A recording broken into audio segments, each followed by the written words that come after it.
Hello and welcome to Legislative Report. I'm State Representative Todd Stephens of the 151st District in Montgomery County. Last session, we in the legislature put an incredible amount of work into examining how our laws could better protect children from abuse all over the Commonwealth. More than 20 new laws were created to achieve that goal. On today's program, I'd like to discuss two of these laws related to background checks and who is required to report suspected child abuse. Joining me to further explain these measures is Cathy Utz, who is currently serving as the Acting Deputy Secretary of Children, Youth, and Families at the Pennsylvania Department of Human Services. Welcome, Cathy. Thank you, Representative Stephens. I have to tell you, I'm thrilled that you made yourself available to join us today to help explain some of these issues.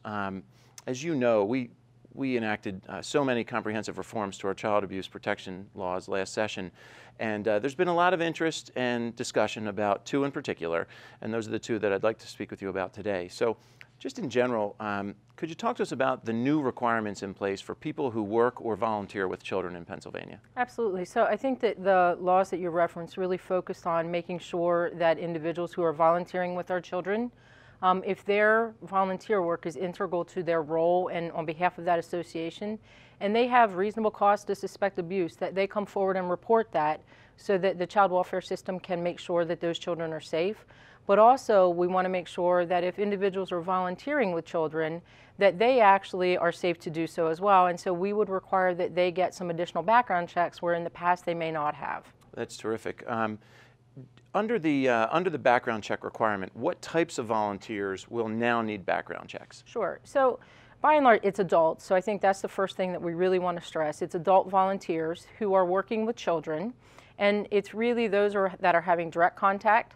Maybe they're a person that's responsible for a child's welfare. So if they're chaperoning, let's say, a school bus trip, those individuals, because they're acting in lieu of the parent, they would be required to get background checks now. If you're also having direct contact with children, so you're having routine interaction with the child, so that's repeated and ongoing, we want to make sure that you have the appropriate clearances so that when children are entrusted to your care, that they're going to be safe in your care as well. So those are the types of volunteers that we're really talking about. And look, I have two small children at home, so I love the security of knowing that when they are, in someone else's care, someone else is looking after them for one reason or another, that those folks have had the appropriate background checks done so that we know exactly, we know who's watching our children and that they're safe for them to be with. Let's talk about the mandated reporting requirements a little bit. How do the mandated reporting requirements affect individuals who volunteer with schools and other local organizations? So again, those are adults. So as long as they're the adults, you're required to be a mandated reporter. And if they are representing an agency and so they're performing a role that's really having direct contact with children, and they come to learn about or suspect that a child's a victim of abuse, they then would be required to report abuse. It's not every volunteer, it's really those volunteers that are having that routine interaction. It's integral to the work that they're doing on behalf of that agency or organization, and they would be required to report. Okay, and in terms of reporting, I think it's critical that we let people know to whom do they need to make these reports about suspected child abuse. Absolutely. So those reports go to the Pennsylvania Department of Human Services, and that number is 1-800-932-0313. And for the first time ever, beginning in December 31st, mandated reporters are able to report online, and we have a lot of information about mandated reporting and volunteers and clearances on our website at keepkidssafe.pa.gov, and they can find that information there. That website has been a terrific resource, I know, for my office and my constituents. Many of my constituents have already been there and have found the answers to the questions that they need. So I certainly would encourage viewers to go ahead and check out the website. Certainly use my office as a resource as well. We have a direct line to Cathy and her staff, so we're able to get some answers to questions that might not be answered there.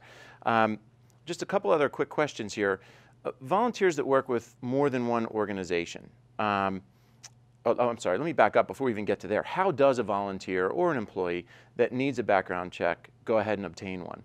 So I think it's important to know that they have to potentially get 3. All volunteers have to get the Pennsylvania State Police clearance, and that can be accessed online through the Pennsylvania State Police. We also have to get a child abuse clearance through the Department of Human Services. Those are now available online as well. You can pay online. You can potentially get your results instantaneously.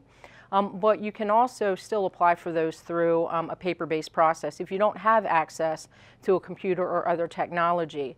We have information on our website about where you go. There's direct links to those. And individuals who have not lived within the Commonwealth for the past 10 years would also be required to get an FBI clearance because they may have committed acts in other states, and we want to make sure that that's information, if they did commit an act of abuse in another state, that that volunteer organization has that information. So they would be required to get an FBI clearance. They would register online, they pay online, but then they would go to a location in their area and have their fingerprints taken and sent through the state police to the FBI as well. And there's information that directs people on where they go to get each of those clearances along with the cost. Great. Now back to my question about people who volunteer with more than one organization.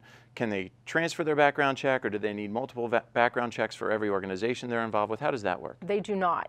And so what really, I think one of the pieces that was in the legislation, it had allowed those clearances to be portable. So if they had their clearance within the past 3 years, they can use that with any organization that they're volunteering with. There is a new requirement that says that every 3 years you have to get your background checks completed again. In the event that someone has actually engaged in some sort of inappropriate activity, we wanted to make sure that that was something you continued to do.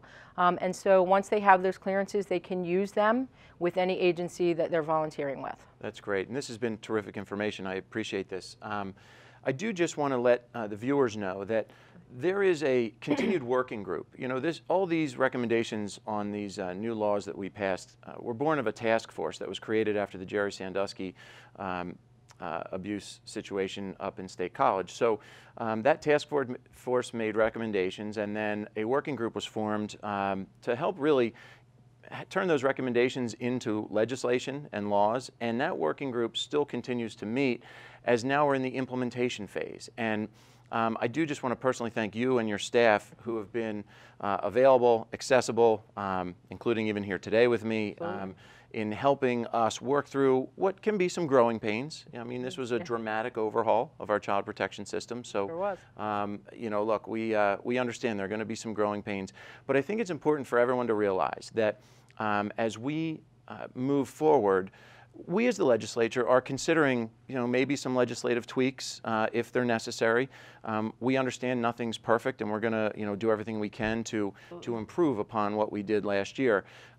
So if there are questions, concerns, people bring them to us. We'll continue to share them with you. Absolutely. All right, terrific. And I also know, in terms of availability again of you and your staff, on March 10th, down in my legislative district, you guys will be joining us for an information session down at the Horsham Library, which is located on Babylon Road in Horsham Township. You can call my district office for more details. That telephone number is 215-368-5165. But it's March 10th at 7 p.m. at the Horsham Library, and we'll have you and representatives of your staff there to help present a more comprehensive overview of the background check requirements, the mandatory reporting requirements, and everything along those lines. So Yes, we thank look forward you so to much. it. Thank you for joining me today, and certainly thank you for all your work on behalf of our children here in Pennsylvania. Thank you. That's all the time we have for today's program. I'm State Representative Todd Stephens. If you need any assistance with any state government matter, please feel free to contact me at my local office. The address and number will be shown in a moment. Thank you for watching, and please join me next time for Legislative Report.